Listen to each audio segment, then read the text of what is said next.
Malkin gives Penguins 1-0 lead in Game 1, the latest on Game 1 of the Stanley Cup Final all times local. Evgeny Malkin has made it 1-0 Pittsburgh with a 5-on-3 power play goal against Nashville in Game 1 in the Stanley Cup Final.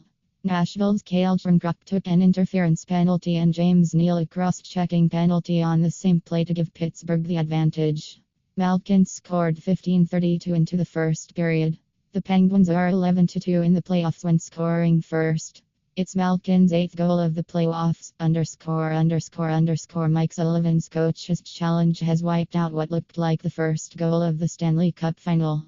The Predators' PK Subban scored at 7:13 of the first period, but linesman Brian Murphy reviewed the play and agreed with the Penguins coach that Philip Forsberg was in the offensive zone before the puck crossed the blue line. It was the 5th successful coach's challenge in the playoffs to overturn a ruling made on the ice, out of 20 attempts. Commissioner Gary Bettman said prior to Game 1 that the NHL's video review system on offside and goaltender interference opportunities was working as intended. Game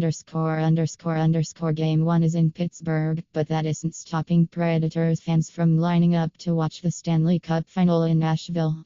The team opened Bridgestone Arena for fans with the line wrapping around the building. It's also hosting 2 watch parties outside the rink, with demand high for the franchise's first final game.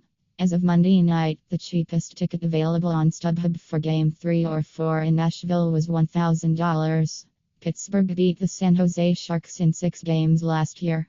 The Penguins have Cup-winning goalie Matt Murray back in form from the injury that knocked him out of the first 2 rounds.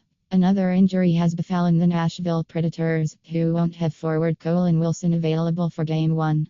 The team announced Wilson was out just prior to the start of warm-ups. Nashville was expected to get captain Mike Fisher and Craig Smith back, but add Wilson to Ryan Johansson compartment syndrome in left thigh, and Kevin Fiala broken leg in the walking wound department. As warm-ups began at PPG Paints Arena, Pittsburgh Penguins winger Carl Hagelin was on the ice but as one of 13 forwards. Coach Mike Sullivan called Hagelin a game-time decision. One no-doubter for each side is the starting goaltenders. Veteran Pekkarin is making his first start in the Cup Final for Nashville, while Matt Murray is back after winning the title last year.